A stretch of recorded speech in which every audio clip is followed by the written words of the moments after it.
The janitor's hands were still shaking as he pulled Isabella Blackstone's unconscious body from the twisted metal and flames. 3 minutes earlier, she'd been Manhattan's most untouchable CEO. Now she was bleeding on the sidewalk outside her own building, and Diego Morales knew exactly who wanted her dead. But what shocked him wasn't the assassination attempt. What shocked him was her first phone call. Not 911, not her assistant, not her security team. A lawyer. At 2:17 a.m., "Execute the will immediately," she whispered into the phone, her designer dress torn, her face streaked with soot.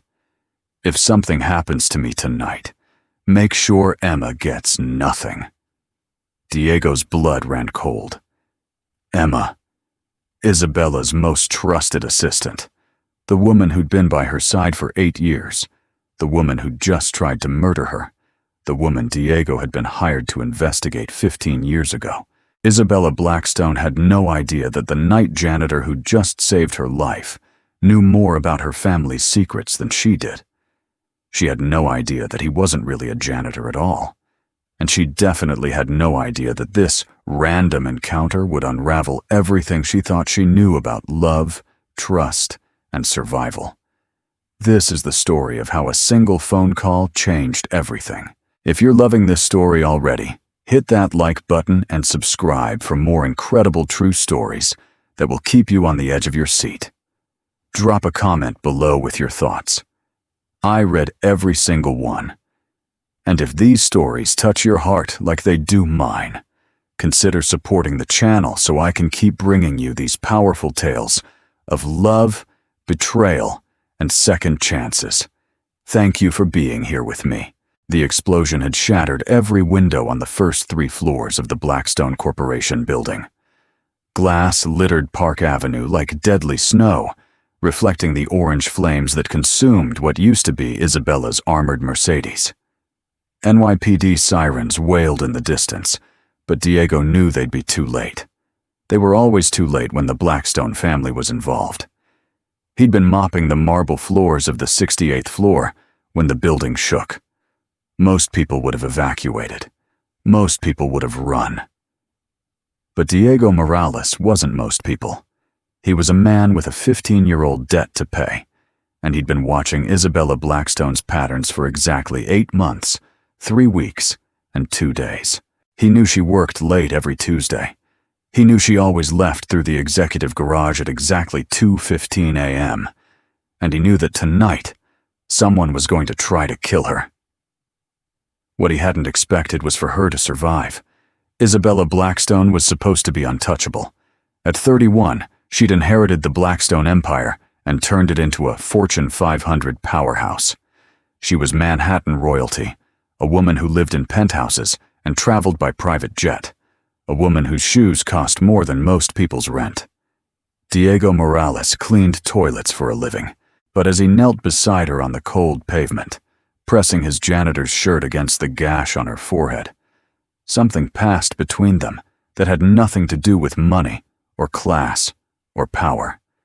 She looked up at him with eyes the color of storm clouds, and for a moment, the CEO mask slipped. "You came back," she whispered, and Diego's heart stopped. She didn't know who he was. She couldn't know. But something in her voice suggested she'd been waiting for him her entire life. "Don't try to talk," he said, his slight El Salvadoran accent cutting through the Manhattan noise. "The paramedics are coming." But Isabella struggled to sit up, her manicured fingers wrapping around his wrist with surprising strength. No hospitals, no police reports. Not until... She fumbled for her phone with shaking hands. That's when she made the call that changed everything. Diego watched her face as she spoke to the lawyer. He saw the moment she realized the explosion wasn't random.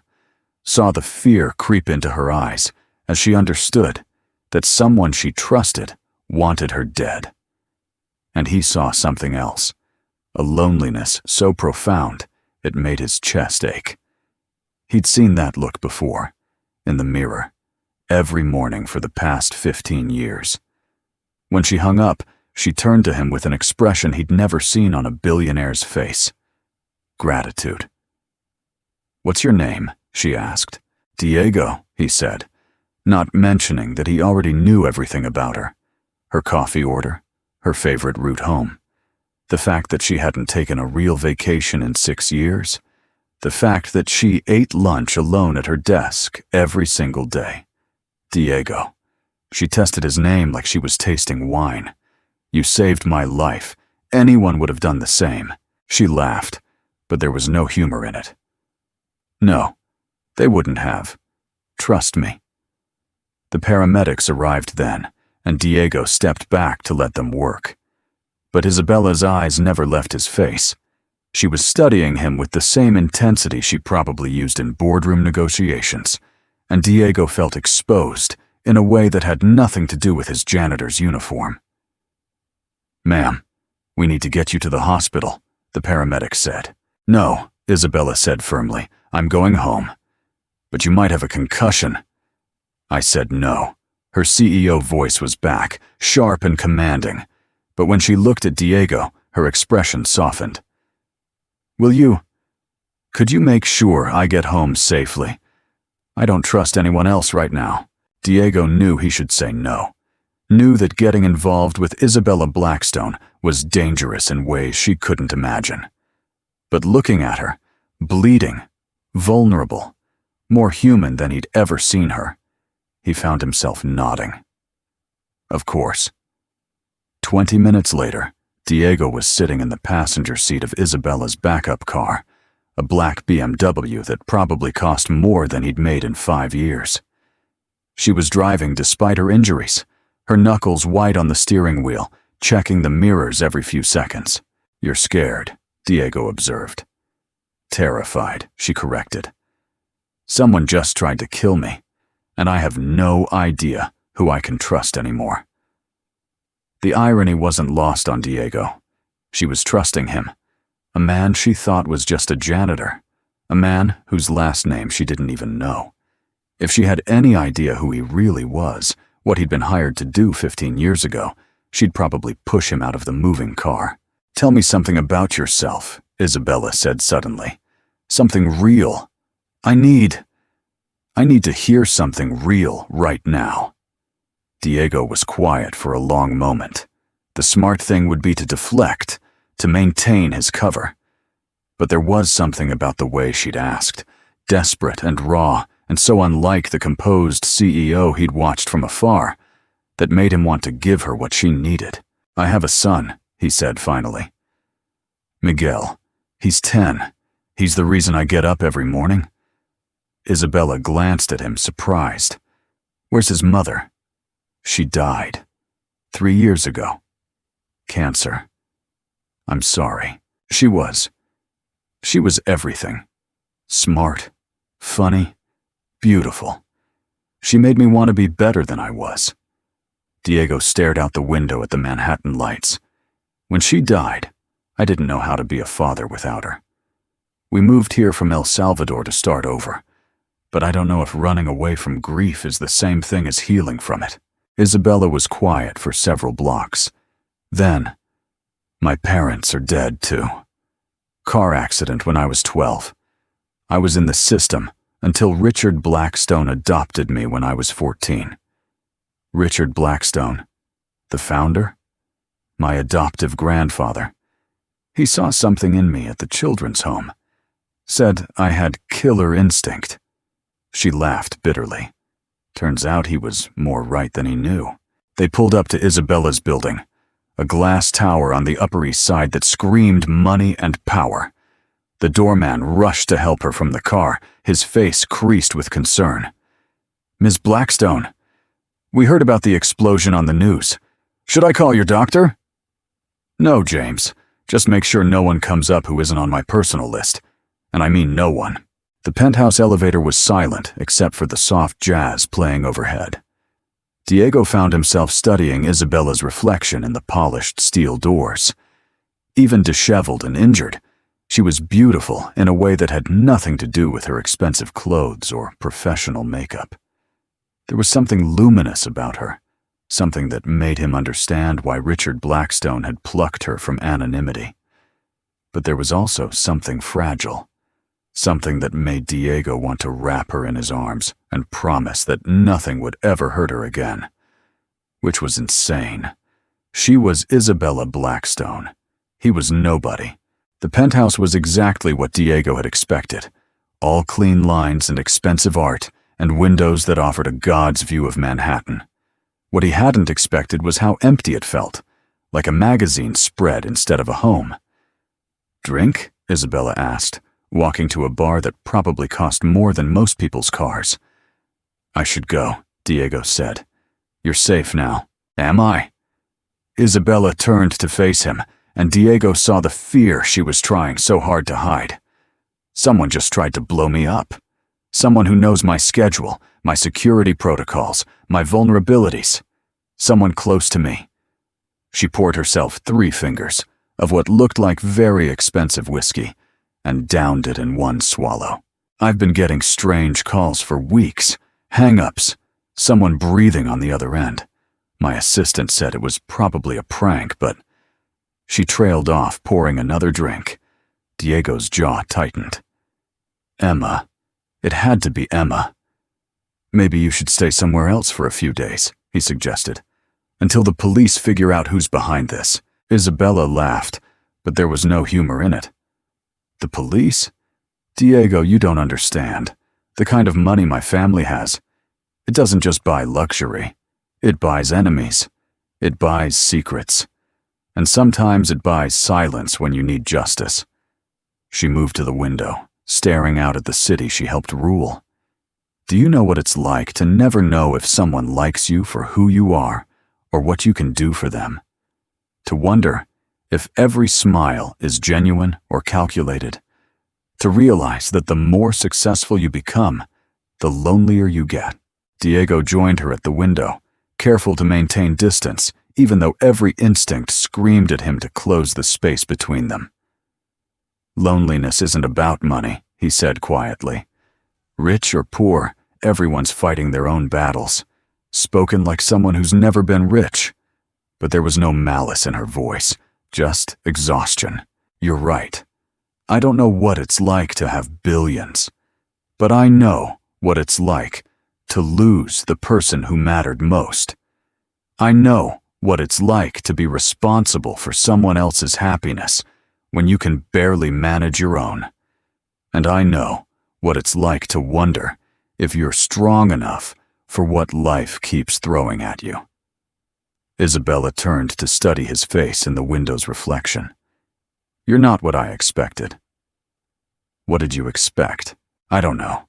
Someone who would ask for something. Money. A job. A connection. Everyone always wants something." "Maybe I do want something," Diego said, the words coming out before he could stop them. Isabella's breath caught. "What?" He turned to face her, and suddenly they were standing much closer than was safe. Close enough that he could smell her perfume, something expensive and floral that made him dizzy. Close enough to see the flecks of gold in her gray eyes. Close enough to make a dozen mistakes. "I want to know who tried to hurt you tonight," he said, "and I want to make sure they never get another chance." Something passed between them then. An understanding. A recognition of kindred spirits who'd both been shaped by loss and loneliness and the weight of responsibility. Isabella reached up and touched the side of his face, her fingers cool against his skin. "You're either very brave or very stupid, Diego. Probably both." She smiled then, the first genuine smile he'd seen from her all night. It transformed her face, made her look younger, more vulnerable, made Diego want things he had no right to want. "Stay," she said softly. "Please. Just until morning. I promise I won't ask for anything else." Diego knew he should leave, knew that every minute he spent with Isabella Blackstone was a betrayal of everything he'd been hired to do 15 years ago. But looking at her, this powerful woman reduced to asking a janitor for protection, he found his resolve crumbling. "The couch is fine," he said. Isabella nodded, relief flooding her features. There are blankets in the hall closet. And Diego? She paused at the entrance to what he assumed was her bedroom. Thank you. For everything. When she was gone, Diego sat heavily on the couch and pulled out his phone. 7 missed calls from his handler, 3 text messages asking for updates, a voicemail marked urgent. He deleted them all. For 15 years, Diego had been living a lie. 15 years ago, he'd been hired to investigate potential threats to the Blackstone family. He'd uncovered evidence of embezzlement, corporate espionage, and a dozen other crimes that could have destroyed the empire Richard Blackstone had built. But the biggest threat of all had been Emma Richardson, Isabella's current assistant, and the woman Diego now knew had orchestrated tonight's assassination attempt. The problem was, 15 years ago, Diego had been young and idealistic. He'd believed that justice mattered more than politics. He'd tried to expose Emma's crimes, only to find himself framed for embezzlement and forced to flee the country. He'd lost everything: his career, his reputation, his identity. The man who'd saved Isabella tonight wasn't really Diego Morales, janitor from El Salvador. He was Daniel Rivera, former private investigator, former idealist, former believer in happy endings. And now he was falling in love with the one woman he was supposed to be investigating. At 3 a.m., Diego heard Isabella scream. He was off the couch and running toward her bedroom before he was fully awake, every instinct on high alert. He found her sitting up in bed, her face pale, her body shaking. "Nightmare," she said when she saw him. "Sorry. I didn't mean to wake you. What was it about?" Isabella wrapped her arms around her knees, looking younger than her 31 years. "The explosion. But in the dream, you didn't come back. I was trapped in the car, and I could hear someone laughing. A woman's voice." Diego's blood ran cold. What did the voice sound like? Familiar. Like someone I trusted. Isabella looked up at him. "God, I sound crazy, don't I?" "No," Diego said firmly. "You sound like someone whose instincts are trying to keep her alive." He sat on the edge of the bed, close enough to offer comfort, but far enough away to maintain propriety. "Isabella, I need to ask you something, and I need you to be completely honest with me." "Okay. Who has access to your schedule? Who knows your routines, your security protocols, your personal habits?" Isabella was quiet for a long moment. "My assistant, Emma. My head of security, Marcus. My driver, James. My housekeeper, Maria." She paused. "Why?" "Because whoever tried to kill you tonight knew exactly when and where you'd be vulnerable. This wasn't random. Emma's been with me for 8 years. She's like a sister. And Marcus has been protecting the Blackstone family for 20 years. I trust them completely." Diego wanted to tell her that trust was a luxury she couldn't afford. Wanted to warn her about Emma, about the evidence he'd uncovered years ago, about the danger she was still in. But doing so would mean revealing who he really was, and he wasn't ready for that conversation. Not yet. "Sometimes the people closest to us are the ones who can hurt us most," he said instead. Isabella studied his face in the dim light filtering through her bedroom windows. "You sound like you're speaking from experience." "We all are." She was quiet for several minutes, and Diego thought she might have fallen asleep. Then, "Will you stay?" "Just until I fall asleep. I know it's inappropriate, and I know you probably think I'm weak, but—" "You're not weak," Diego said, his voice rough with an emotion he couldn't name. "You're human. And there's nothing weak about asking for help when you need it." He settled into the chair beside her bed, close enough that she could see him in the darkness, but far enough away to maintain the fiction that he was just a good Samaritan janitor who had happened to be in the right place at the right time. "Tell me about Miguel," Isabella said softly. "Tell me about your son." And Diego did. He told her about Miguel's love of soccer and mathematics, about his laugh that sounded exactly like his mother's, about the way he still reached for Diego's hand when they crossed busy streets. He told her about parent-teacher conferences and bedtime stories, and the particular terror of raising a child alone. "You must be a wonderful father," Isabella said drowsily. "I try to be. Some days I feel like I'm failing him. The fact that you worry about it means you're probably doing better than you think." As Isabella's breathing deepened and evened out, Diego found himself studying her sleeping face. She looked peaceful now, younger, free from the weight of corporate responsibility and assassination attempts. She looked like someone he could love, which was the most dangerous thought he'd had all night. At sunrise, Diego slipped out of Isabella's penthouse and took the subway back to his tiny apartment in Queens. Miguel was still asleep, sprawled across his twin bed, with his soccer ball clutched against his chest. Diego stood in the doorway for a long moment, watching his son sleep and trying to reconcile the two halves of his life. On one side, Miguel, their modest apartment, the simple life he'd built as Diego Morales, janitor and single father. On the other side, Isabella Blackstone, billionaire CEO, a woman who made his heart race and his carefully constructed walls crumble. The two worlds couldn't coexist. Diego knew that. He'd always known that.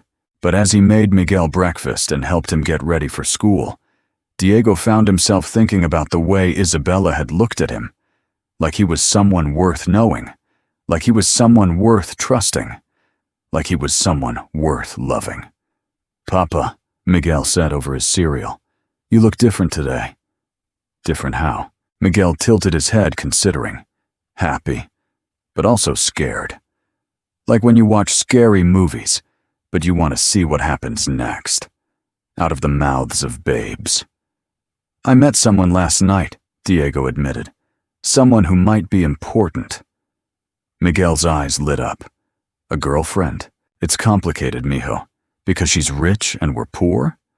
Diego nearly choked on his coffee. Sometimes Miguel's perceptiveness was startling. "What makes you say that?" Miguel shrugged. "You always tell me that money doesn't matter, but you look sad when you pay the bills, and you work at night cleaning up after rich people during the day. Maybe if you found a rich girlfriend, you wouldn't have to be sad about money anymore." The logic was sound, even if the situation was infinitely more complex than Miguel could understand. Money isn't everything, Miguel, and relationships aren't about what people can do for each other financially. They're about connection, trust, love. Do you love her? The question hung in the air like smoke. Diego thought about Isabella's gray eyes, her lonely penthouse, the way she'd asked him to stay. Thought about the secrets between them, the lies he was living, the danger she was in. "I don't know yet," he said finally. "But I think I could." That afternoon, Diego returned to the Blackstone building for his regular shift. The lobby was still cordoned off, the windows boarded up, the marble floors covered in protective plastic. But business continued as usual on the upper floors. The machine of capitalism grinding forward despite assassination attempts and blown-up cars. Diego took the service elevator to the 68th floor, where Isabella's office occupied the entire corner of the building. He'd never been inside. Janitors weren't allowed in the executive suites during business hours, but he'd memorized the layout from building schematics. What he hadn't expected was to find Isabella herself waiting by the elevators when the doors opened. She was back in her CEO armor, tailored suit, perfect makeup, hair pulled back in a severe bun. But Diego could see the exhaustion in her eyes, the way she favored her left side, where she'd been injured in the explosion. "Diego," she said, and his name on her lips made his chest tight. "I was hoping I'd see you. Are you okay? You should be resting." Isabella glanced around the hallway, then stepped closer to him. Close enough that he could smell her perfume again. Close enough that he had to fight the urge to touch her face and check for lingering injuries. "I wanted to thank you," she said quietly, "for last night, for staying, for being exactly what I needed when I needed it most. Anyone would have—" "No," Isabella interrupted. "They wouldn't have. And that's what makes you—" She paused, searching for words. "That's what makes you extraordinary." Diego felt heat crawl up his neck. He was acutely aware of his janitor's uniform, of the mop bucket beside him, of the vast distance between their worlds. "Isabella, Ms. Blackstone?" A new voice interrupted them, sharp and efficient. Diego turned to see a blonde woman in her late 30s approaching from down the hall. She was attractive in a severe way, with the kind of calculated beauty that spoke of expensive maintenance and careful attention to detail. Emma Richardson, the woman who'd tried to kill Isabella last night. "Emma," Isabella said, her professional mask sliding back into place. "I wasn't expecting you today. I came as soon as I heard about the explosion. Are you hurt? Should you be here?"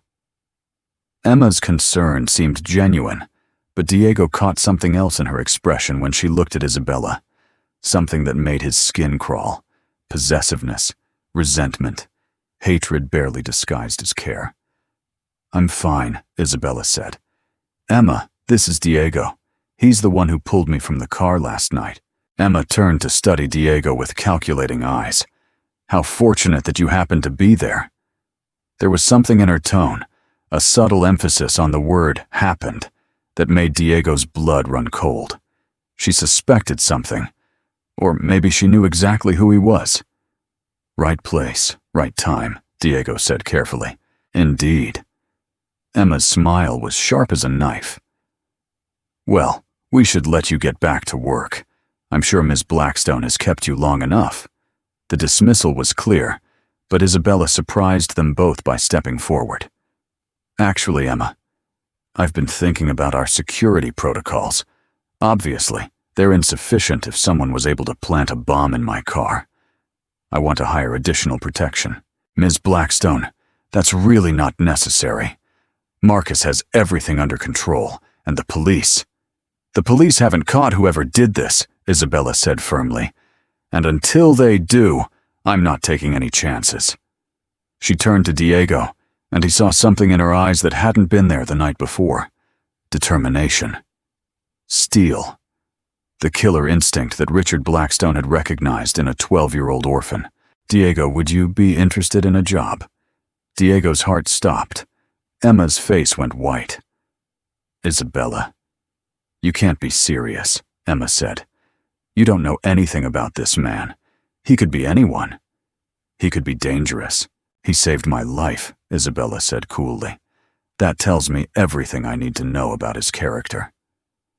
She looked at Diego again, and he realized she was offering him something more than a job. She was offering him a chance to stay in her life, to protect her, to be close to her. She was offering him everything he wanted and couldn't take. "I'm flattered," Diego said carefully, "but I'm not qualified for that kind of work." "You're qualified to risk your life for someone you barely know," Isabella pointed out. "That's the most important qualification there is."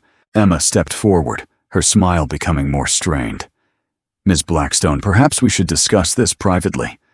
I'm sure Mr. Diego has work to do." "Morales," Diego supplied. "Diego Morales." Something flickered in Emma's eyes at the name. Recognition? Suspicion? Diego couldn't be sure, but he made a mental note to be more careful around Isabella's assistant. "Mr. Morales," Emma said smoothly. "I'll make sure to have security run a background check. Standard procedure, you understand?" Diego nodded, knowing that any background check would turn up exactly what he'd spent years constructing. A boring, unremarkable history for a working-class single father from El Salvador. Daniel Rivera, private investigator, was buried so deep that even he sometimes forgot that man had ever existed. "Think about it," Isabella said, pressing a business card into his hand. "The job offer stands." As she walked away with Emma, Diego caught fragments of their conversation. Completely inappropriate to hire someone off the street. My decision to make. Could be anyone with any kind of agenda. Saved my life while everyone else failed to protect me. The elevator doors closed, cutting off their voices. Diego stood alone in the hallway, holding Isabella's business card, and feeling like he was standing at the edge of a cliff. Taking the job would mean staying close to Isabella. It would mean protecting her from Emma and whoever else wanted her dead. It would mean the chance to solve a 15-year-old case and finally get justice for the crimes he'd been framed for. But it would also mean living a lie. It would mean betraying the trust of a woman who was already learning that trust was a luxury she couldn't afford. It would mean putting Miguel at risk because men like Diego didn't get happy endings, and women like Isabella didn't fall in love with janitors. Except, she wasn't falling in love with a janitor, was she? She was falling in love with Daniel Rivera, private investigator turned protector. She just didn't know it yet. Diego pocketed the business card and picked up his mop. He had a job to finish, a son to protect, and a decision to make that could change all of their lives forever. But as he worked, he found himself thinking about the way Isabella had looked at him, like he was her salvation, if only she knew that he might be her destruction instead. 3 days later, Diego stood outside the Blackstone building at 6 p.m. sharp, wearing the only suit he owned, and carrying a resume that was 90% fiction. The background check had come back clean, just as he'd known it would. Isabella had called personally to offer him the position of personal security consultant, and despite every instinct screaming at him to run, Diego had said yes. Miguel had been over the moon. "Does this mean we're going to be rich, Papa?" "It means I'm going to have a different job," Diego had corrected. "One that might be dangerous. More dangerous than being a janitor." Diego had looked at his son's innocent face and wondered how to explain that sometimes the most dangerous thing you could do was fall in love with the wrong person. In different ways, he'd said finally. Now, walking through the Blackstone lobby in his cheap suit, Diego felt like an imposter, which technically he was. Isabella met him at the executive elevator, and Diego's breath caught at the sight of her. She was wearing a red dress that hugged her curves and made her eyes look like storm clouds. Professional but devastating. Powerful but approachable. Beautiful in a way that made Diego's chest ache. "You came," she said, and Diego heard relief in her voice. "You offered me a job. I need a job. Is that the only reason?" They were alone in the elevator, climbing toward her penthouse office, and suddenly the air between them felt charged. Diego found himself stepping closer, drawn by her perfume and the memory of how vulnerable she'd looked in her bedroom 3 nights ago. "No," he admitted, "it's not." Isabella's breath caught, and for a moment Diego thought she might close the distance between them. Thought she might do something that would make this impossible situation even more complicated. Instead, the elevator dinged, and the moment shattered. "There's something I need to tell you," Isabella said as they walked toward her office, "about why I really hired you." Diego's heart sank. She knew. Somehow she'd figured out who he really was. "I've been getting more calls," Isabella continued, "more threats. And yesterday, someone broke into my apartment." Diego stopped walking. What? Nothing was taken. But things were moved. Personal things. Like someone was looking for something specific. Isabella wrapped her arms around herself. "Emma thinks I'm being paranoid, but I know someone was there. I can feel it." They reached her office, a corner suite with floor-to-ceiling windows and a view that cost more than most people made in a lifetime. Isabella moved to her desk and pulled out a manila folder. "These came to my apartment yesterday. Someone slipped them under my door." Diego opened the folder and felt the world tilt sideways. Photographs, dozens of them. Pictures of Isabella leaving her building, entering restaurants, walking through Central Park. Pictures of her with various men over the years, business associates, dates, friends. and in the corner of each photograph, a red X had been drawn across the men's faces. All except one. In the most recent photo, taken 3 days ago outside Isabella's building, Diego saw himself walking beside her toward her car. His face was unmarked, but there was a note written in red ink across the bottom. "He won't save you. Whoever's doing this has been watching me for months," Isabella said quietly. "Maybe years. And they've been keeping track of everyone in my life." Diego studied the photographs with a trained investigator's eye. The angles, the lighting, the vantage points, all suggested someone with professional surveillance experience, someone with resources, someone patient enough to document Isabella's life in minute detail. Someone like Emma Richardson. "Have you shown these to the police?" Emma advised against it. She said it would just create more problems, more publicity. She thinks we should handle it internally. Of course she did. "Isabella," Diego said carefully, "I think you should consider the possibility that whoever's doing this is someone close to you." Isabella's face went pale. "You mean someone I trust? I mean someone with access to your schedule, your routines, your personal life. Someone who could get close enough to plant a bomb in your car and slip photographs under your door without being detected." Isabella sank into her desk chair, and Diego saw the moment the reality hit her. The betrayal. The violation. The knowledge that someone she trusted wanted her dead. "Emma," she whispered. Diego knelt beside her chair, close enough to take her hands in his. They were cold, shaking slightly, and he wanted nothing more than to wrap her in his arms and promise that he'd keep her safe forever. "We don't know that for certain," he lied, "but we need to be careful about who we trust while we figure this out." Isabella looked up at him, her gray eyes bright with unshed tears. "I trust you." The words hit Diego like a physical blow. She trusted him. This brilliant, powerful woman who'd learned to question everyone's motives trusted a man she'd known for 3 days. Trusted a man who was lying to her about everything from his name to his background to his reasons for being in her life. "Isabella, I know it sounds crazy," she said quickly. "I know we barely know each other. But when you saved me from that car, when you stayed with me that night, when you held my hand in the hospital," she paused. "No one's ever done that before. No one's ever just been there, without wanting something in return." Diego's throat felt tight. "Everyone wants something. What do you want?" The question hung between them like a challenge. Diego looked at her, really looked at her, and saw past the CEO mask to the lonely woman underneath. Saw the vulnerability she tried so hard to hide, the strength she wore like armor, the hope she was afraid to acknowledge. What did he want? He wanted to tell her the truth about who he was and why he was really there. He wanted to solve the case that had destroyed his life 15 years ago. He wanted to protect her from Emma and whoever else wished her harm.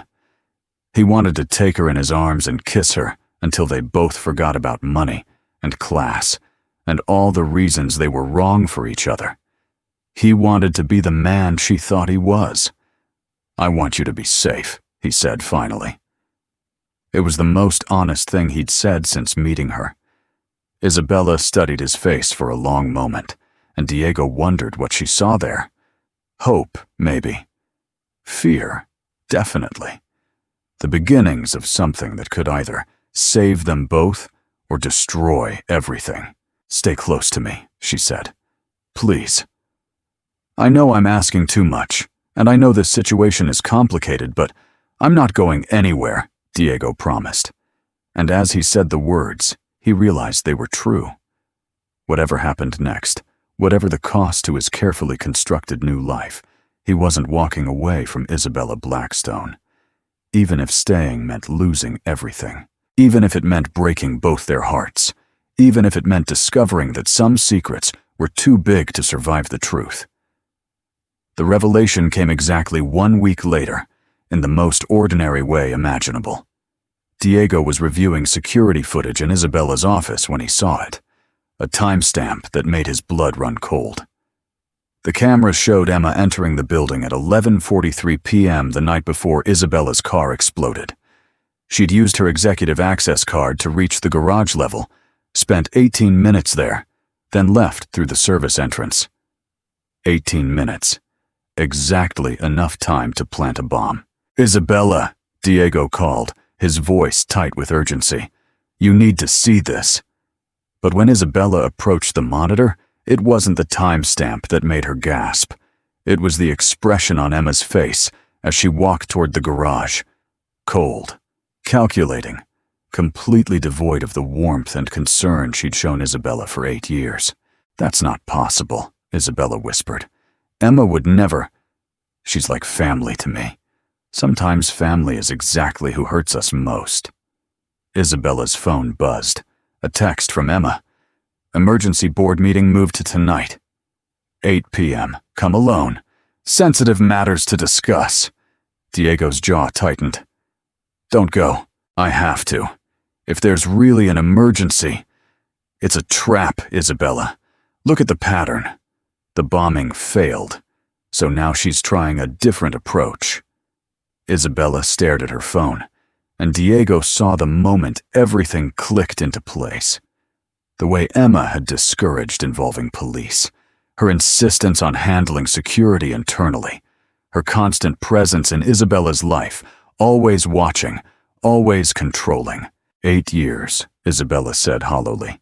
8 years she's been planning this. "Longer than that," Diego said grimly. "I think it's time you knew the whole truth." He pulled out his phone and showed Isabella a photograph, the same one he'd been carrying for 15 years. Richard Blackstone shaking hands with a younger Diego outside a courthouse. "My name isn't Diego Morales," he began. "It's Daniel Rivera. 15 years ago, your grandfather hired me to investigate suspected embezzlement in his company. What I found was worse than financial crimes. I found evidence that Emma Richardson had been slowly poisoning Richard for months, planning to inherit everything after both he and his adopted granddaughter died in what would look like tragic accidents." Isabella's face went white. "Emma poisoned my grandfather. I tried to expose her, but she was smarter than I was.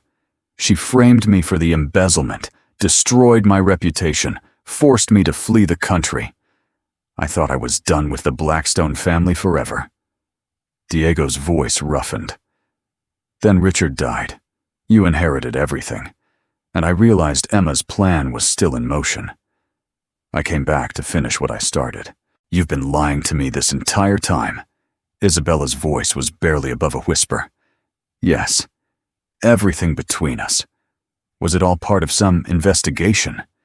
Diego moved toward her, desperate to make her understand. "No.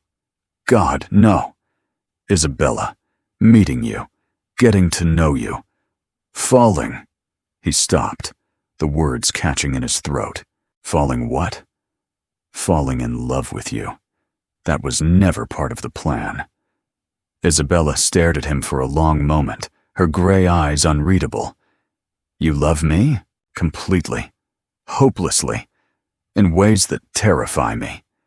Diego's hands clenched at his sides. "But that doesn't change the fact that I lied to you about everything else." Before Isabella could respond, her phone rang. Not her business line, her personal cell, the number only a handful of people knew. Emma's voice was different when Isabella answered. Colder, more commanding. "Hello, sister," Isabella's breath caught. "What did you call me?" "You heard me correctly." "We're sisters, Isabella. Half-sisters, to be precise. Same father, different mothers. Richard Blackstone had quite the appetite for the help, didn't he?" Diego gestured frantically for Isabella to put the call on speaker. "I don't understand," Isabella said, her voice shaking. "Of course you don't. You never understood anything, did you? Poor little orphan Isabella. So grateful to be rescued from the children's home. So eager to please your new family. so oblivious to the fact that your adoption was my idea. Your idea? Emma's laugh was sharp as broken glass. Did you really think it was coincidence that Richard found you at that particular orphanage? I spent months researching options, finding the perfect candidate. I needed someone young enough to mold, smart enough to run the company eventually, and disposable enough that no one would ask too many questions when tragedy struck. Isabella sank into her chair, the phone clutched to her ear like a lifeline. I was 12 years old, she whispered. Yes, and so perfectly malleable. I watched you for years, Isabella. Watched you struggle to prove yourself worthy of the Blackstone name. Watched you work yourself into exhaustion, trying to honor a man who never saw you as anything more than a convenient heir. Why? Isabella asked. If you're really my sister, why do this? Because I'm the firstborn. Emma's composure finally cracked, revealing the rage underneath. I should have inherited everything. But Richard was ashamed of me, ashamed of my mother. He gave me a job, a salary, but never recognition. Never love. Meanwhile, you, his precious adopted daughter, got everything I was denied. Isabella looked at Diego, her eyes bright with tears. The poisoning took 6 months. Slow acting, untraceable. The perfect crime, except for one problem.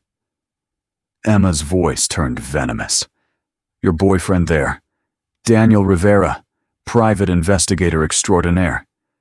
He got too close to the truth, so I had to eliminate him too. I just never expected him to be so hard to kill. Diego's blood ran cold. Where's Miguel? The 10-year-old soccer player who loves mathematics. Sweet boy, very trusting. He's safe for now, but that could change quickly depending on your choices. Isabella grabbed Diego's arm, her fingers digging into his skin. You have his son? I have leverage, Emma corrected. Daniel, you're going to walk away from this. Tonight. Disappear like you did 15 years ago, and the boy goes home safely. Stay involved, and well, accidents happen to children too. The line went dead. Diego was already moving, grabbing his jacket, his keys, his gun, the one weapon he'd hoped never to need again. Where are you going? Isabella demanded. To find Miguel. I'm coming with you. Absolutely not. Emma wants you isolated, vulnerable. If we both leave, if you leave me alone, she wins either way.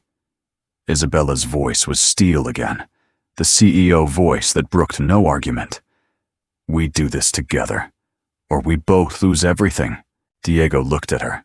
This brilliant woman who'd been manipulated her entire life, but refused to be a victim now, and realized she was right. Emma's plan depended on dividing them. Their only chance was to stay united. Together, he agreed. They had one advantage Emma didn't know about. Diego had been tracking her movements for months.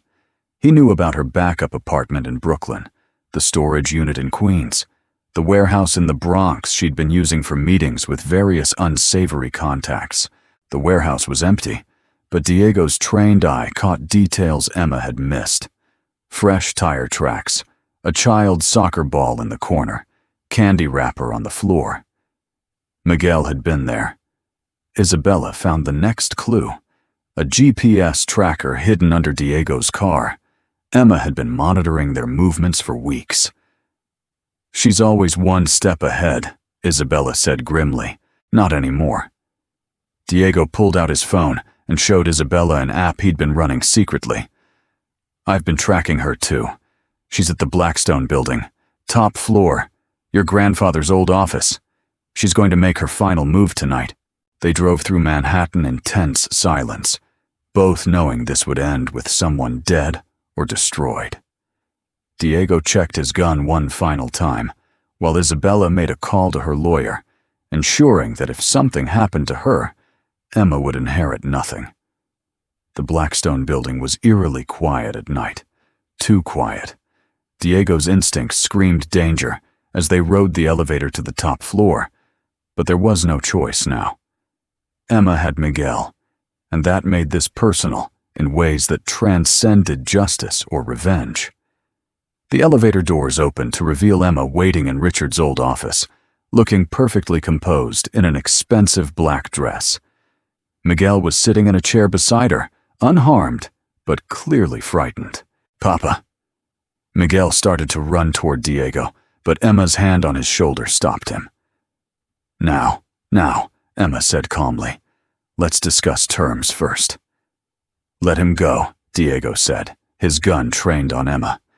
"Your fight is with me." "Oh, Daniel. You still don't understand, do you?" Emma smiled, but her eyes were ice cold. "My fight was never with you. You were just an inconvenience. My fight is with her." She looked at Isabella. "My dear adopted sister, who stole everything that should have been mine." Isabella stepped forward, her hands raised peacefully. "Emma, if you're really my sister, half-sister, and that half makes all the difference, then let's settle this as family. Let Diego and Miguel go, and we'll work out the inheritance. There's enough for both of us." Emma laughed, the sound sharp and brittle. "You think this is about money? Isabella, you beautiful fool. This was never about money. Then what? Love." Emma's voice cracked slightly. "Our father's love. The love he gave freely to an orphan, while withholding it from his own flesh and blood. Do you know what it's like to watch your parent dote on someone else's child while treating you like staff?" Isabella's expression softened. "Emma, don't you dare pity me." Emma's composure shattered completely. "I spent 15 years earning Richard's respect, proving my worth, only to watch him leave everything to you, his precious adopted daughter, who reminded him of all his noble impulses, while I reminded him of his mistakes." Diego saw his opening. While Emma was focused on Isabella, he circled slowly to the left, keeping his gun steady. "You could have told me," Isabella said. "We could have been real sisters." "Could we? Would you have shared Daddy's love if you'd known I existed? Would you have stepped aside and let me have what was rightfully mine?" "I would have tried." "Liar." Emma pulled out her own gun, pointing it directly at Isabella's heart. "You Blackstones are all the same. You take what you want and convince yourselves it's destiny. Drop the weapon, Emma." Diego's voice cut through the tension. "Let Miguel and Isabella go, and we'll call it even." "Even?" Emma's laugh was hysterical now.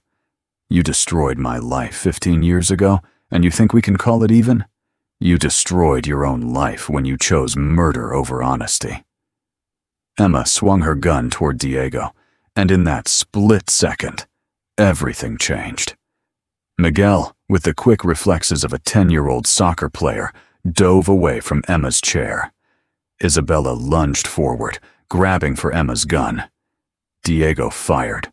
The shot echoed through the office like thunder. Emma stumbled backward, clutching her shoulder, her own weapon clattering across the floor. "It's over," Diego said, kicking Emma's gun away while Isabella gathered Miguel into her arms. But Emma wasn't finished. Even wounded, even defeated, she had one final card to play. "The building's wired," she gasped, pulling a detonator from her pocket. 20 minutes. Enough time for me to watch everything Richard built burn to the ground, just like he burned my chances at happiness. Isabella's face went white. "Emma, there are night shift workers in this building, security guards, cleaning staff, collateral damage." Emma's finger hovered over the detonator button. Diego made his choice. Instead of shooting Emma again, instead of trying to wrestle the detonator away, he did something that surprised everyone in the room. He knelt down and looked Emma directly in the eyes. "You're right," he said quietly. "Richard Blackstone failed you. He should have acknowledged you as his daughter. He should have loved you the way you deserved. What happened to you was wrong." Emma's hand wavered slightly. But Isabella didn't fail you, Diego continued. She didn't even know you existed. She was a 12-year-old orphan who just wanted a family. She doesn't deserve to pay for Richard's mistakes. She got everything, Emma whispered. She got Richard's name. You got something more important. You got to know him as he really was. Flawed, human, capable of making terrible choices. Diego's voice was gentle now. Don't let his failures define who you become. Emma looked at Isabella, who was still holding Miguel protectively. I wanted to be your sister, she said, her voice breaking. Before I hated you, I wanted to be your sister. Isabella stepped forward, tears streaming down her face. We can still be sisters. Real sisters. It's not too late. For a moment, the office was silent except for the sound of Emma's ragged breathing. Then, slowly, she set the detonator down on Richard's desk. Turn off the bombs, Diego said softly. Emma nodded, pulling out her phone and entering a code. Done. The police arrived 20 minutes later, followed by paramedics who treated Emma's shoulder wound before taking her into custody. As they loaded her into the ambulance, Emma looked back at Isabella one final time. Take care of the company, she said. Richard would want that. Take care of yourself, Isabella replied. And Emma? I forgive you. 3 hours later, Diego, Isabella, and Miguel sat in an all-night diner in Queens, eating pancakes and trying to process everything that had happened. So Emma was really your sister? Miguel asked Isabella between bites. Half-sister, Isabella corrected.